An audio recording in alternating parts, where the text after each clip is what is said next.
Thank you for listening to Revolution Radio at freedomslips.com, the number one listener-supported radio station on the internet. Please help support this station so this battle can continue forward. Revolution Radio!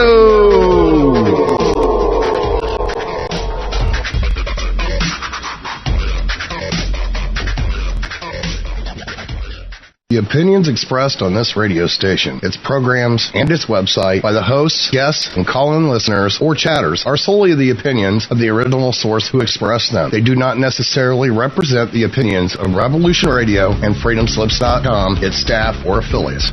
You're listening to Revolution Radio, FreedomSlips.com, 100% listener-supported radio, and now we return you to your host.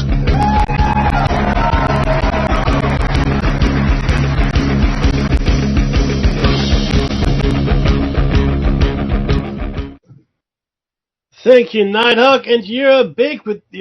You know, you're big. Of course you're big. You're huge. But you're also back with the shiny side out. That's right, Mackie broadcasting by himself today. This is show number 700. I'll tell you what it is. I've got it open here somewhere. Here we go. I will tell you what number it is. 710.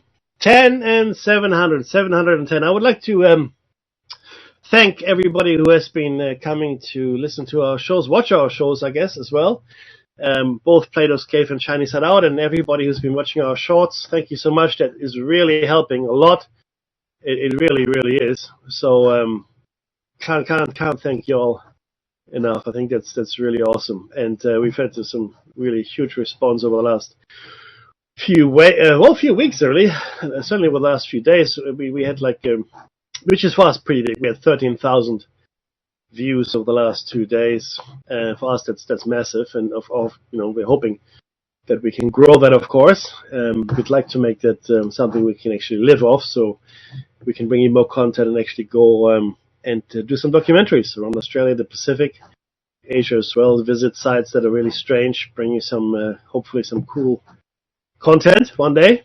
And in the last in the last 28 days, we had 45,000 views.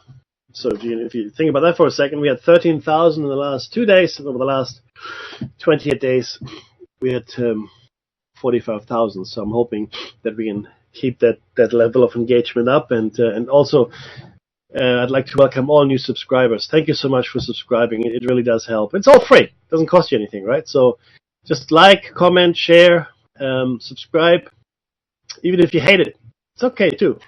A lot of the stuff I put up, people love and hate. It's okay. I'd be surprised if everybody always just loved what we do. That's just not. I don't think that's a possibility. Right? I don't think it's possible to do that. But again, thank you so much. Now, I do want to spend a little time still talking about the current politics because it's important. And the first hour, unfortunately, due to technical difficulties on my end. It was my end. It wasn't the station. Discord just wouldn't start up, and I rebooted. Anyway, nobody's interested in your pain, Mackie. No one wants to know your pain. Oh, I know. Oh, it's all good. I wonder if I'm still in the chat in Elements. If you can see me, guys, or hear me. Please let me know if you can. Ah, there you are, Megalogos. Thank you. Yes, I'm also glad I'm finally on. Okay, I missed all of that. Perfect. Thank you so much. Thank you. Omega Logos tells me my audio is good. I love it. See, this is the great thing about the chat. So let me tell you about the chat. Come into the chat. You can get there from the Revolution.radio homepage. It's an Elements. It's hosted by Element. It's an Element chat, so just get in there.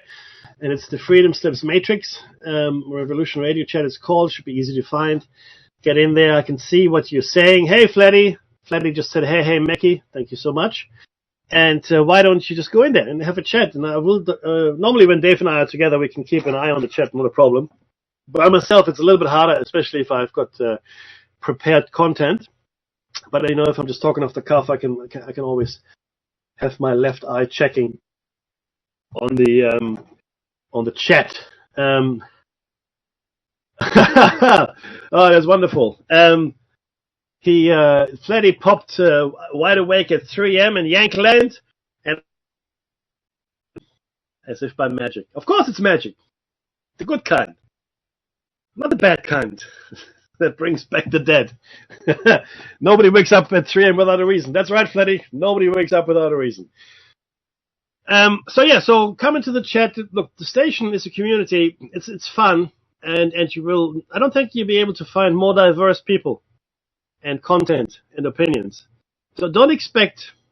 If you listen to one show on Revolution Radio, don't expect the other shows to be like that, because they're not. Okay, not even close. Right? The variety and diametrically opposed opinions are what make the station so great, right? You don't have to be, enemies if you disagree. You can still be friends, okay? If you want to try to convince someone of your arguments, come up with some good arguments. It's all right. It's all good. I like to follow the science whenever I can, no matter where it takes me. And sometimes the tools that science has aren't really all that good. Right, that's really a problem that we're facing more and more now, especially as we go into things like quantum physics, but also the non-tangible component parts of science. What do I mean by that? Well, we're all familiar with the physical world, right? And then chemistry and biology and physics and all disciplines coming from those, and math as well. They're really good for dealing with that. Really good. They are, right? That's awesome. But they're not so good when it comes to dealing with the untangible things. Let me just say it. Ghosts. Yeah? Ghost lights. UFOs. Or UAPs, if you want to call them that. Skinwalkers. All right? Any kind of poltergeist or other extrasensory, things we like to call super, preta, or paranormal. Supernatural, preternatural, or paranormal. Now, for me, I don't like those terms. I'll tell you why. Because we're living in the world, all of us. Right? There's human beings can't set themselves apart from it, even though we're trying. Culture versus nature. No. Culture is still a part of the environment of the world, right? So there's no two ways about that. We are. It's what it is. Whereas, terms like paranormal or supernatural imply there's something beyond the natural, something beyond what we perceive to be everyday life. And I disagree with that sentiment very strongly, because I think it's all part of life. It's all part of nature. We just don't understand it. We're afraid of it. We haven't fully studied it, and we may never be able to understand it. But we should accept it, because here it is. It's there. It's all around us. And all of us, I guarantee you, all of us have had some strange experiences in our lives, no matter what it is. Right? Things that don't quite make sense, things that we dismiss because of bad memory or whatever the case may be. Okay? There is certainly a lot to be said for I guess, self-censorship. Okay, because we're really good at it. We're really good at self-censorship. We're looking at situations we're familiar with. We can accept them. We go, hey, that's fine. Hurrah, let's do this. It's all good. But then we come across situations that don't feel familiar, or we have no experience with, or we don't like, or whatever the case may be, and we self-censor. We dismiss them. We say, oh, no, this is all nonsense. That's why I don't like supernatural or paranormal. I don't like those terms, because it's all normal. It's all natural. It's all part of our life, right? We just haven't integrated it. We choose to ignore it because we're scared of it. And I get it, right? We crave explanations. We crave giving things a name, and sometimes we can't. So the next part of the hypothesis here deals with those intangibles, because up until now, for the last 10 weeks, I think, we've shared with you the tangible components of the hypothesis, written evidence. Last week I shared I think it was the Which epic? Let me tell you which epic I shared with you. The Atrahasis epic. That's what I shared with you last week. So we talked about that. We talked about the solar system, planets. We talked about the moon. We talked about ruins, megalithic structures. We talked about language. But these are all tangible, physical things that you can, look at with our science. Right? Our sciences are good for that. We can do it. I mean, might not like what we find, but science can deal with most of this. And a lot of times, when you really look at it, the answer comes up with something that science can't accept. Can't accept it, so it dismisses it. Usually destroys the person's careers as well. But that does happen quite a bit, right? Of this sort of knowledge filter, the scientific bias, as it were. That's a thing. It's a real thing.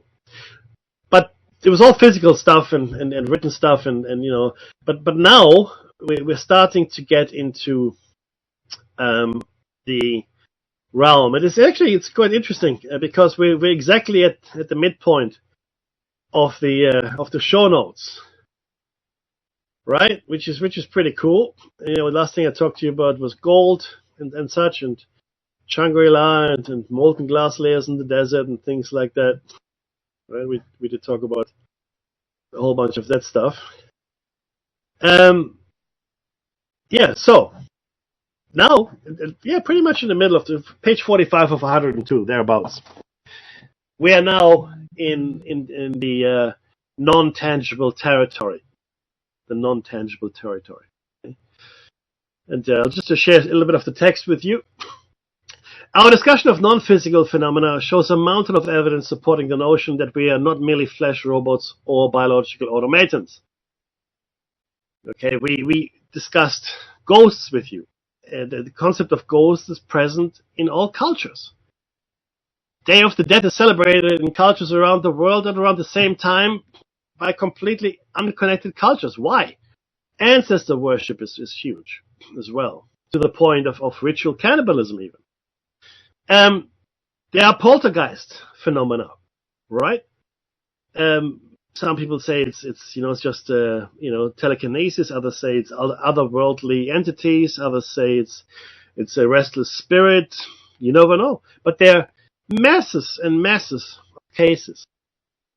Okay, we know that the Russians and the Americans, specifically the CIA and the KGB, looked at ESP, extrasensory perception. Now again, extrasensory perception. We have the 5 senses that we have, right? And those are the accepted senses. But there may be other senses beyond the senses that we accept, our senses. Okay, so it's not extrasensory perception. It is just perception via a sense that we haven't fully identified and classified. Okay, I really have a problem with terminology. 5 senses. Sight, hearing, smell, touch, taste. Those are the 5 accepted senses. There's the 6th sense that people refer to, which is like, the supernatural sense, and the others. I'd like to understand what the 7 major senses are. I'll be corrected on air. If you can list them, I will read them out. Conduct detrimental. I'm happy to have 7 senses, by the way. My point is that there are senses beyond the physical senses that we all accept, be they 5 or 7. And I think that's just not right. They're not extrasensory. They're still part of our sensory arrangement. We just don't know where they live. We don't know how they work, and we don't know how best to use them, I guess, right? Because we just haven't used them for a while. But like I said, conduct detrimental. If you list them for me, I will read them out. And October 31st, November 1st, Day of the Dead. That's right. That's correct.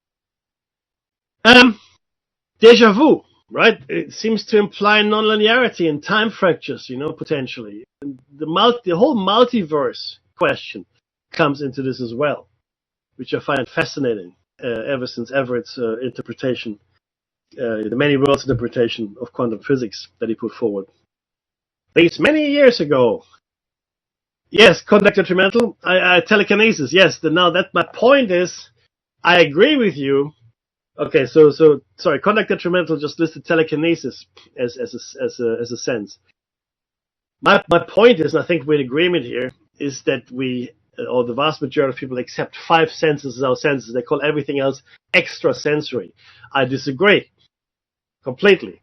I'm saying these are still senses. We just haven't fully understood them. We don't all have them, maybe, or maybe we don't all know how to use them. So yes, again, telepathy. I agree with you as well. My point is that these are senses that are still senses that we have, but the vast majority of the human race calls them extrasensory perception. I don't like to do that because I think they're just part of our sensory set. Hope that makes it clearer. And hand in hand with that kind of thing also goes, I guess, dreaming. And then, believe it or not, reincarnation as well. And I think the two are linked in a way. So I think reincarnation is a thing. And Ian Stevenson and others have amassed massive amounts of cases. He himself, I think, did 3,000 case studies over 40 years, which is a lot, as you can imagine, right? And there's another lady, but look, we did a whole show cycle on reincarnation, so it really is fascinating. And most cultures, including Christianity, believe it or not, and Judaism, even Islam, had references to reincarnation. But it's one of the pillars of the hypothesis that, in fact, we need to get out of this cycle of reincarnation. We have to get out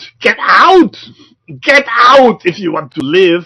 And I mean this, yeah? We have to get out of the cycle if we want to escape this cycle of rebirth and death and rebirth and death. It's quite cruel if you think about it, right? I mean, if you're successful or not, doesn't matter, but whatever you achieve in your life is completely wiped away when you die, right? I mean, start from scratch, born as a baby. Don't know where. Chances are you're going to be born into poverty and hunger, because that's where the majority of the human race lives. So the odds are against you. May the odds ever be in your favor. No, not for this one, they're not. Reincarnation is a crapshoot where the odds are massively stacked against you. And no, I don't think that we can get out. Thanks, Fleddy. No, I think we're not here to learn through the reincarnation cycles. They're just here to keep us here. I know that people try to put a positive spin on it. I get it. Nobody likes to think of it as a negative thing, being reincarnated. But it is. It is. All the major religions that have reincarnation as their main tenet, like Hinduism, Buddhism, etc., they all maintain and postulate that it is our prime directive, our prime objective to get out of this circle of rebirth. That's our prime objective. Okay? More than anything else.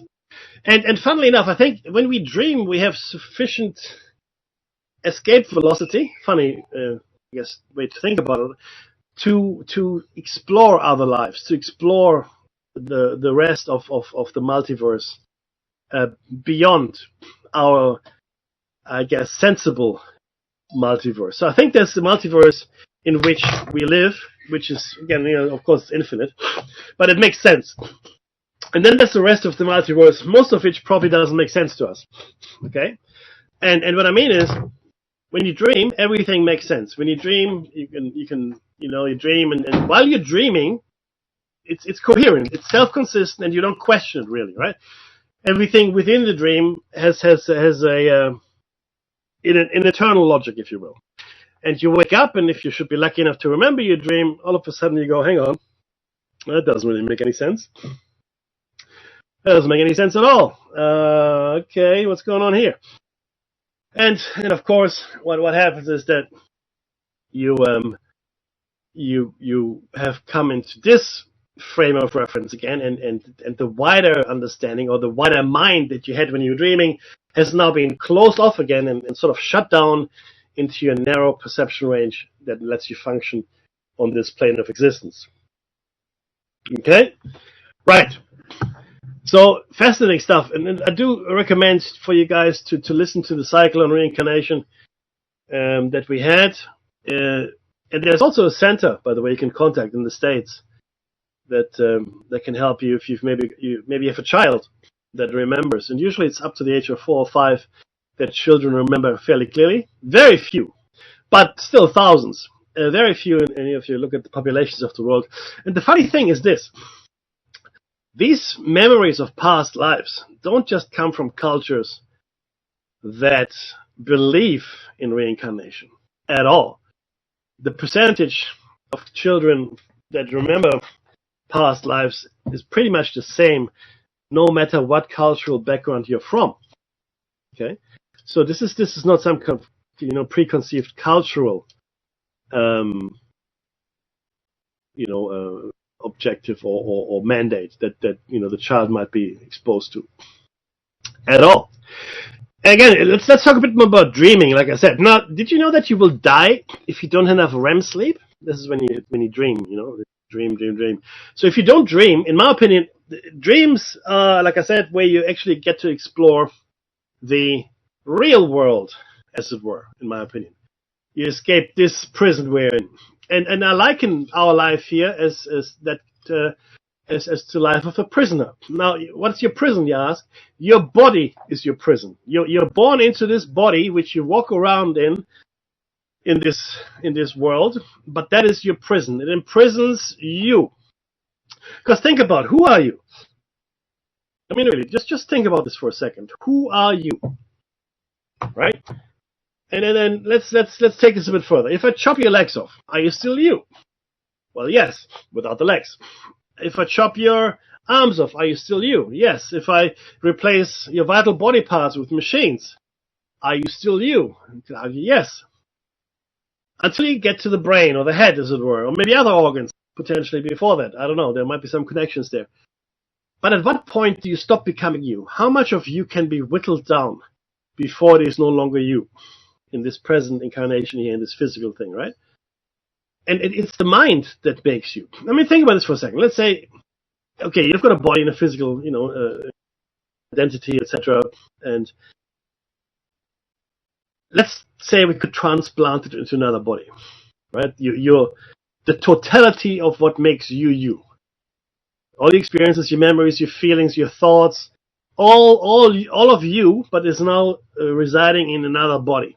That's still you, right? So the body, in and of itself, is really quite immaterial in many ways, if we think about it, right? But then again, what makes you you, and how much of you is actually here? So what I mean by that is, now we can't conceive or we can't imagine what higher dimensional spaces look like. We can do the math. We can draw some of them, right? If you look at an Escher building, if you look at an Escher painting of a building, then you know what I mean. So we can conceive of higher dimensional spaces, right?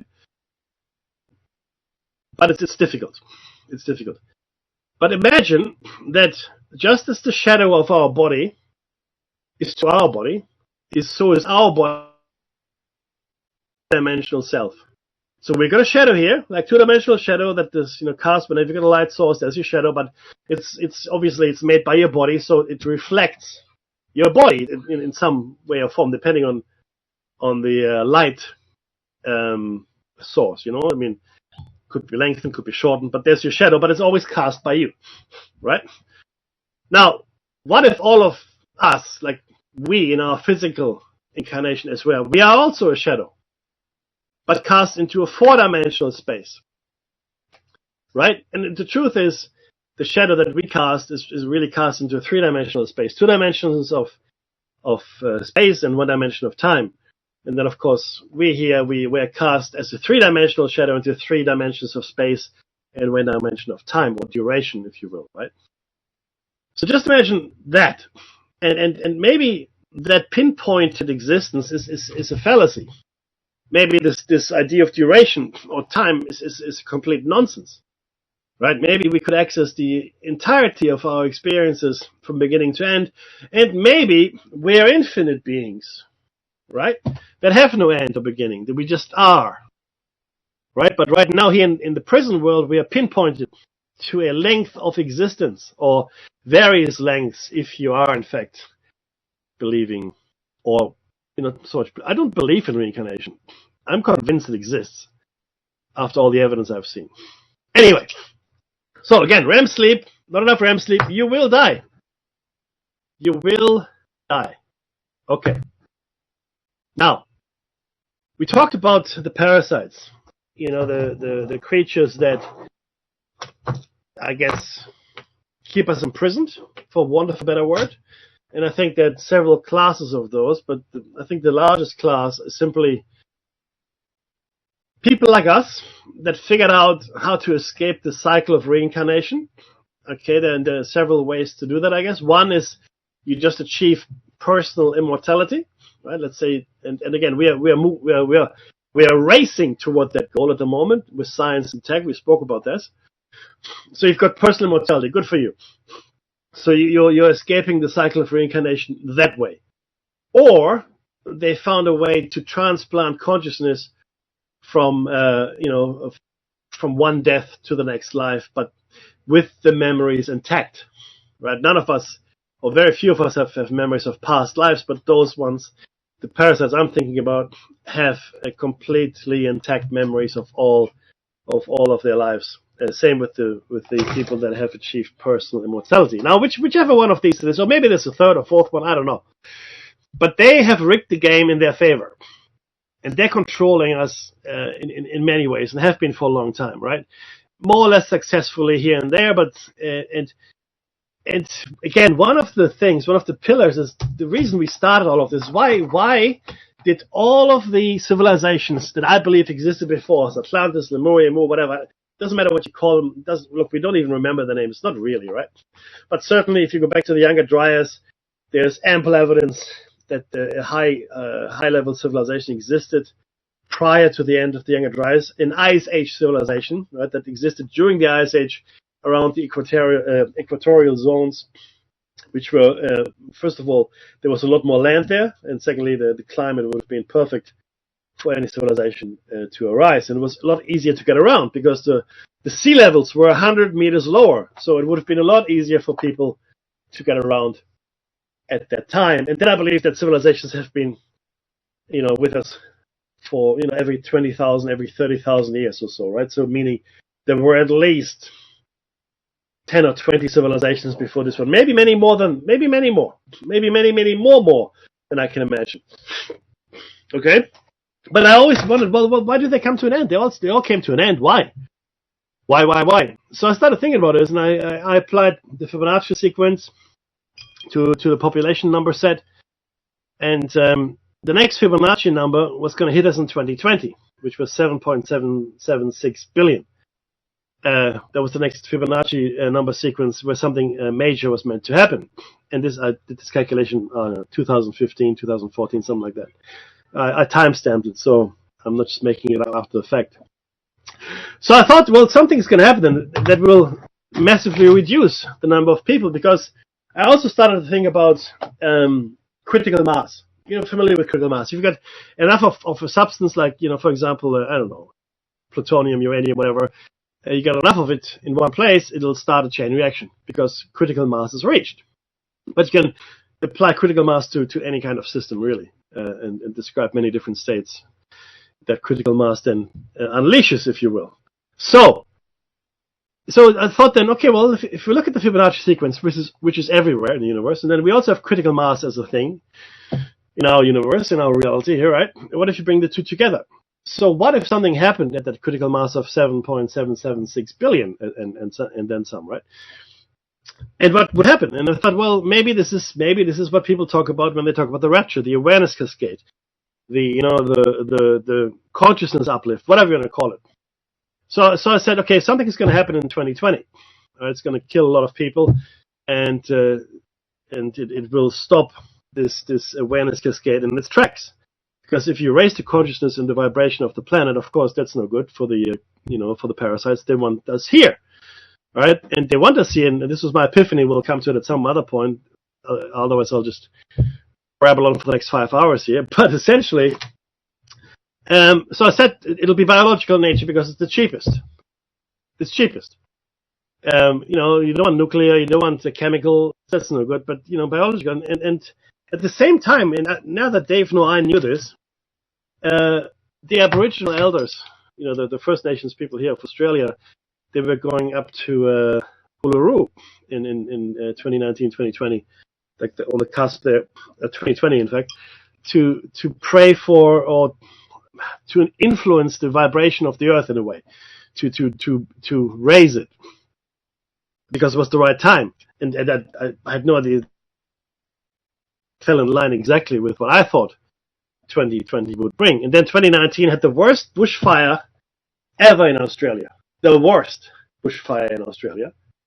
Plus, we had COVID following straight after. SARS-CoV-2 immediately. And I thought you had to kill a lot of people in order to stop the awareness cascade. I was wrong. Yeah, you kill a few people, sure. But it was enough to lower the frequency of all of the people.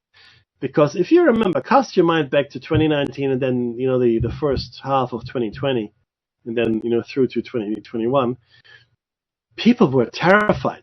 Everybody was afraid of everybody else. Nobody wanted to go out, right? I mean, not everybody, but the vast majority of people, they were kept in a state of uncertainty. There was nothing. Do we wear masks? No, don't wear masks. Wear masks. If you don't wear masks, you go to jail. If you wear masks, you're going to go to jail.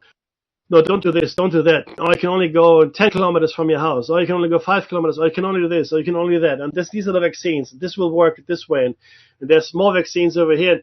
This was chaos. It was chaos. Now, I obviously believe it was deliberate. But that's just me. And it was deliberate in the sense that we brought about a massive drop in energy in the frequency on the planet and the people. So the awareness cascade was effectively stopped. And what has been ushered in since then, in my opinion, is a managed decline of the population. Over the next 20, 30, 40, 50 years, we will see the human population on this planet decline significantly. Significantly. Okay? To a point where the parasites think we are manageable again. So all of this happened. This is all how the hypothesis is coming along, right? So what about them then? Okay, now I've just talked about it here. Now this is the text I wrote down here. Okay, let me share the text with you. The parasites I'm talking about here, they're still here. Now either they've figured out how to live forever or as long as possible, or they have managed a consciousness transfer that in either event, they keep all their memories intact of all of their lives. They are still controlling our societies.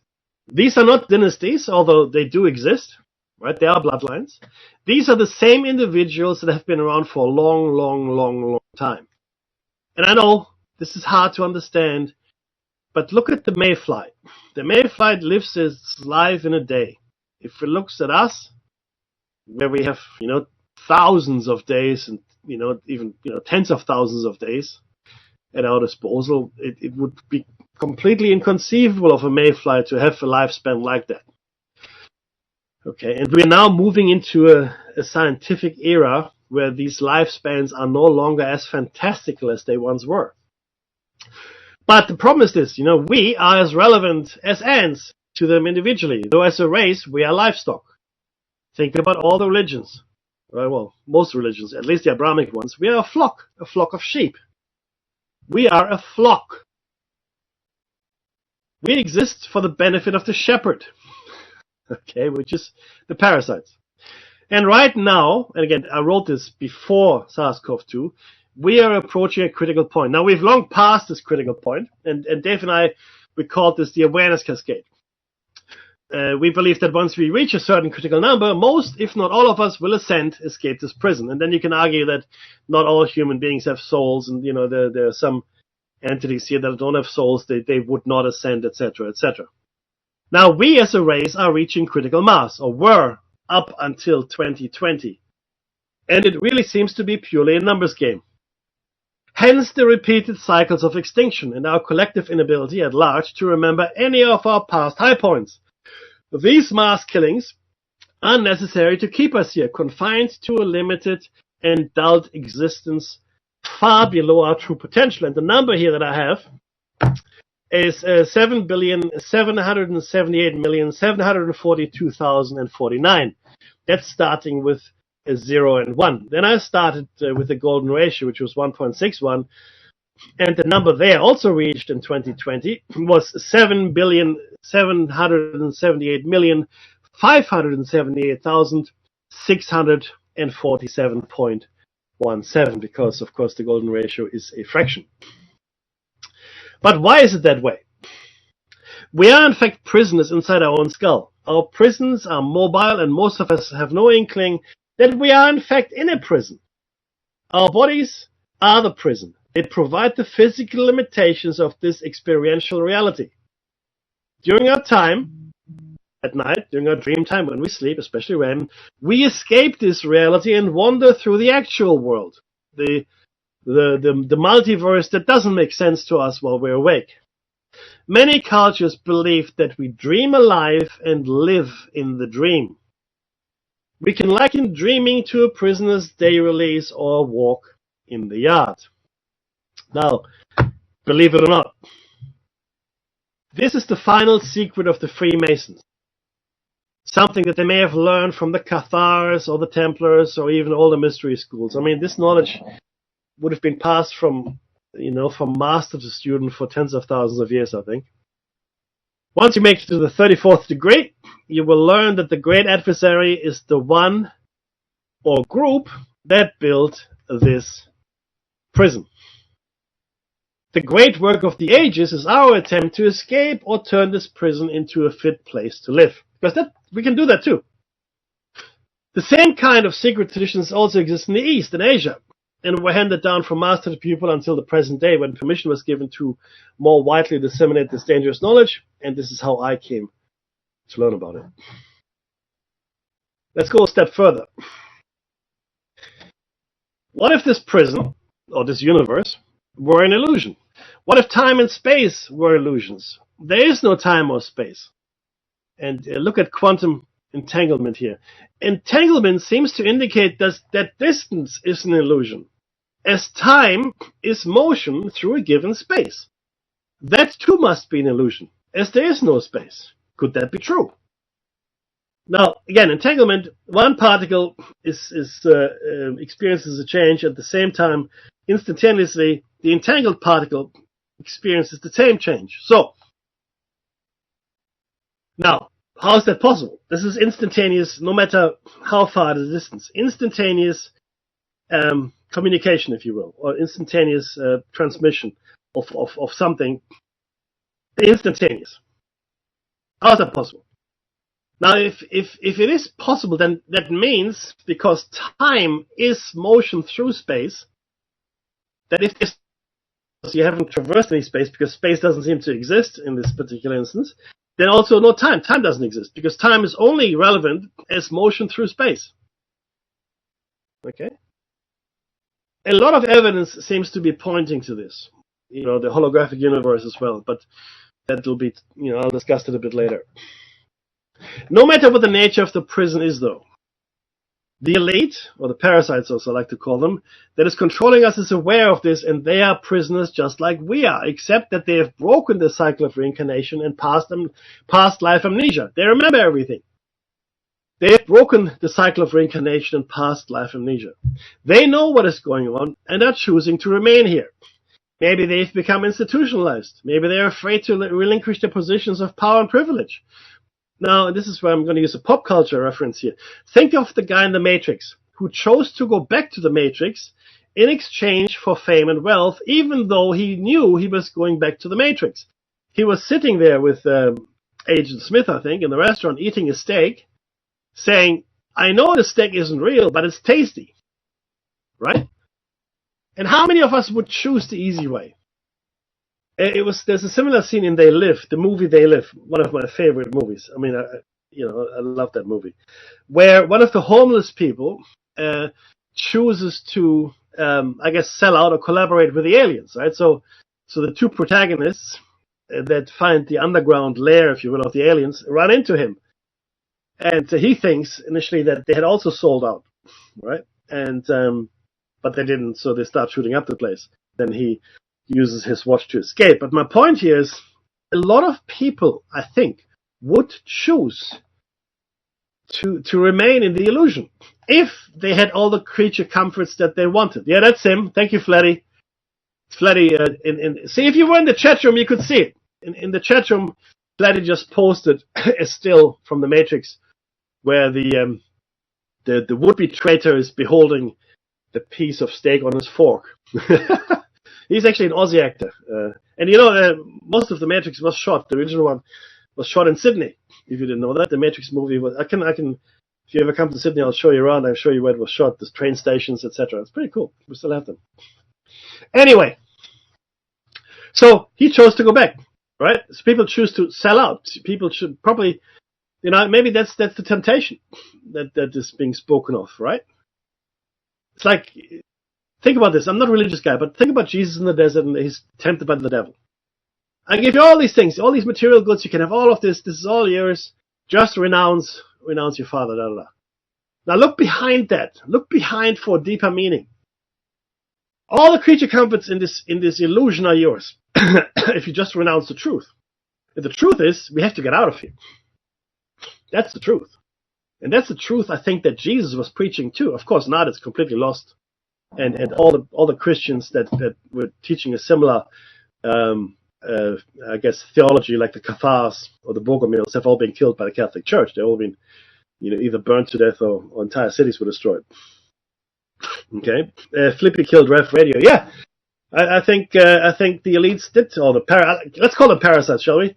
They did make a deal with the devils or the great adversaries. I like to call them, devil is too specific. I like to call them the great adversaries, right? Because something imprisoned us here.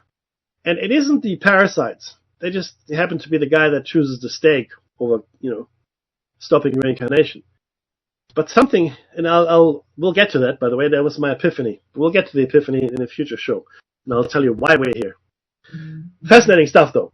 Yeah, Knights Templar, exactly. Knights Templar, the Freemasons, the Knights Templar were the only ones, but we'll talk about that as well, were the only ones that didn't participate in the crusade against the Cathars. Interestingly enough, and then of course it was the Knights Templar turn, I think a couple hundred years later, when the Catholic Church, it wasn't called the Catholic Church then, but when what was to be the Catholic Church focused on their demise. Fascinating. Then you got the whole pirate thing as well. It's fascinating stuff. It really is. Okay, now. If we can accept this, then everything that appears to be good in this life is in fact not. Ideally, we should curb all the ties to this place. Just think of the Christmas Carol by Charles Dickens, right? He's visited by his friend.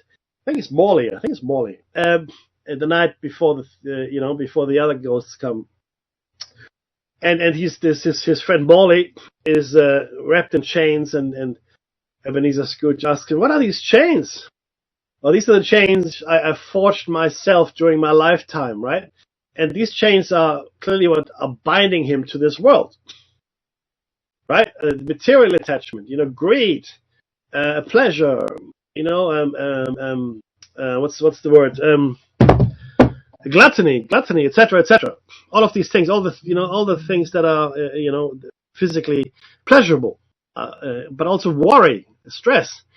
But greed is a big one, and they're all tied to this place, right? And Ebenezer Scrooge learns this lesson, and he lets go of that very first penny or whatever the coins that he ever earned to buy a turkey.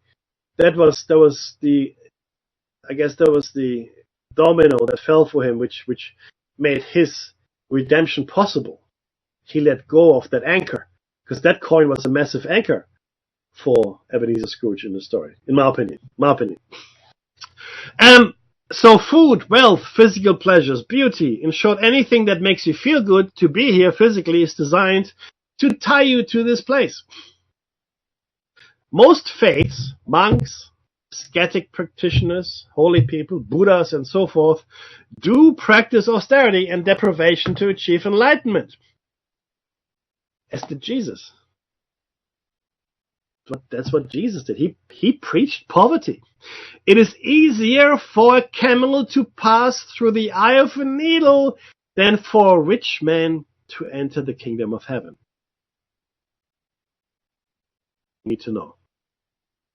You can't get out of this life. You can't stop this reincarnation cycle unless you let go of all this stuff. Okay? Even having children just means creating more prisons for our souls. None of the material things we cherish mean anything. Right? All the sages, all the wise men have said the same thing. Now, as I said before, interestingly, that was pretty much the tenet of the Cathars. Even more interestingly, the church, not yet Catholic at the time, initiated a crusade against those people of the Languedoc area of France, killing most of the perceived heretics. The phrase, kill them all, that God sought them out, was coined in that crusade. Let me tell you the story, it's funny. It's not funny. There was a bishop that was on a crusade, and his general comes to him and says, oh, look, in this city over here, there is, it's 50% us, like our Christians, and 50% Cathar. We can't really tell them apart. It's not like they're wearing, name tags and have tattoos on their forehead. And the bishop said this, and this is where the phrase comes from. Kill them all, God, of course, meaning that, God would favor his faith and, therefore make sure that those folk would go into heaven. But his command was to kill them all. Now think about that for a second.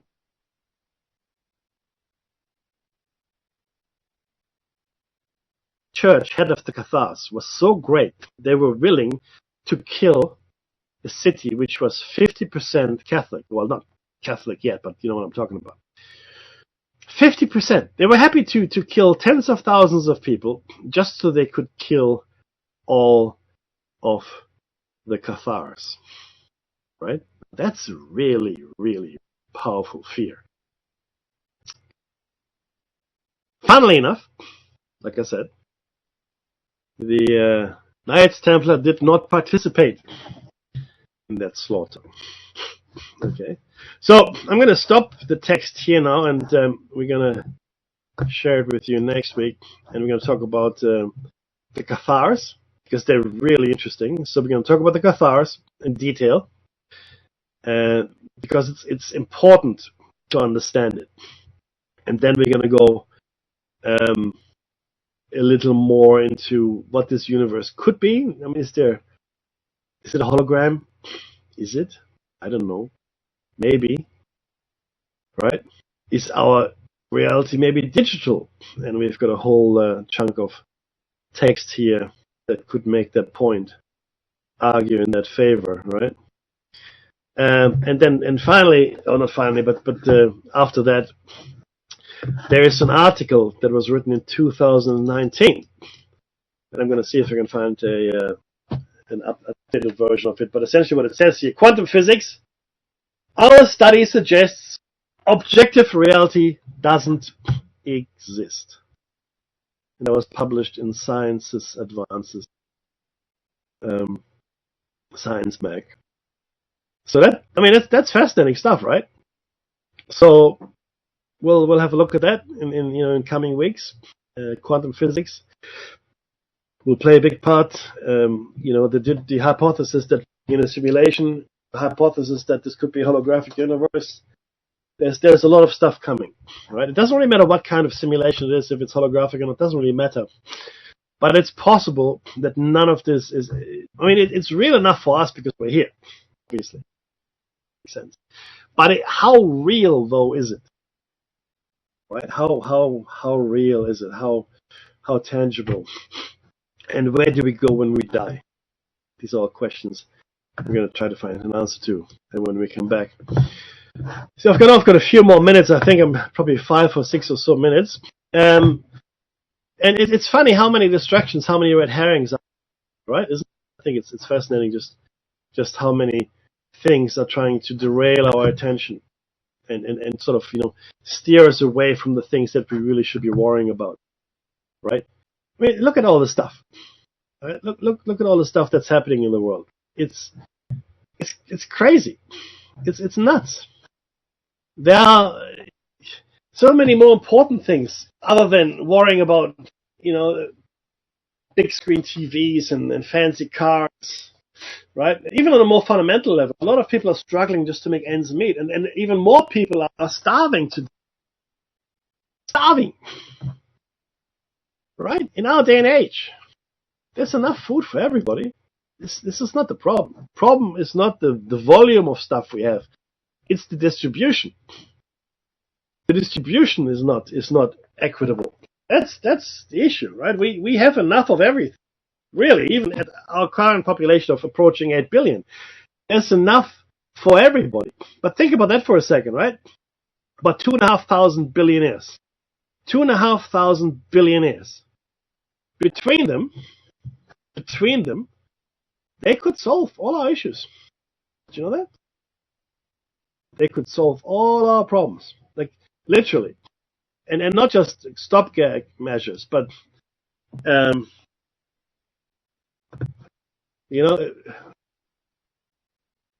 it is really important for I think, to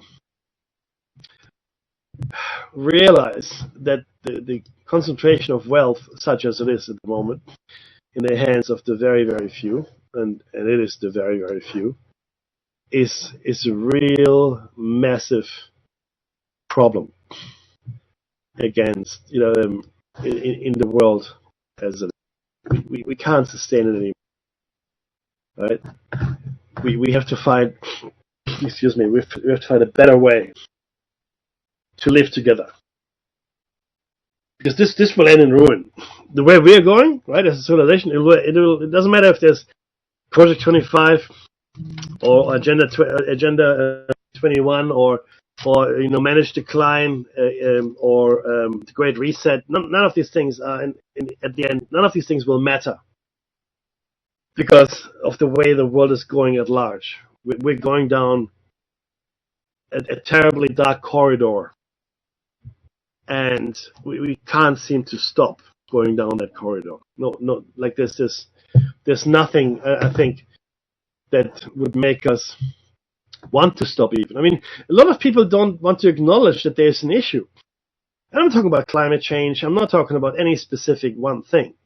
Okay, I'm talking about the totality of our civilizational experience. Right? When you've got millions of people starving every year, starving to death, meaning you don't have enough food to eat to live. Think about it for a second when you go and buy your next snack or your next Happy Meal, right? People they die from dysentery, typhoid, because they haven't got clean water. They haven't got clean water. Think about the next time you water your lawn or you wash your car or whatever. It's a matter of resource distribution. There's enough of everything, right? I mean, it's astounding. People die in war. Over why are we fighting these wars? More, great, more, baby. I want this, or ideas. My idea is better than your idea. What an insane concept. Ideas should prove themselves out by themselves, right? If you have to fight to establish an idea, it's probably not a good idea. It's probably not a good idea, right? If you have to fight and kill for your idea to survive, get another idea. Ideas should be self-replicating. They should be able to exist in their own right without you having to fight for them, right?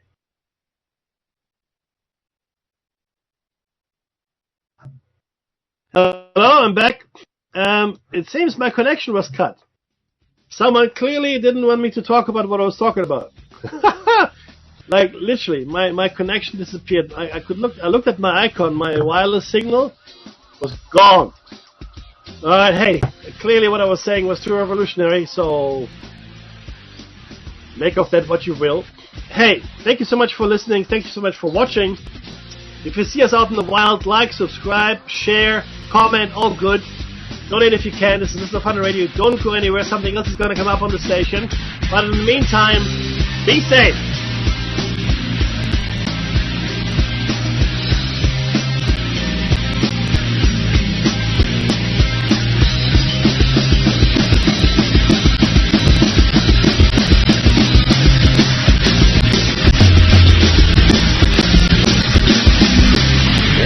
listening to Revolution Radio.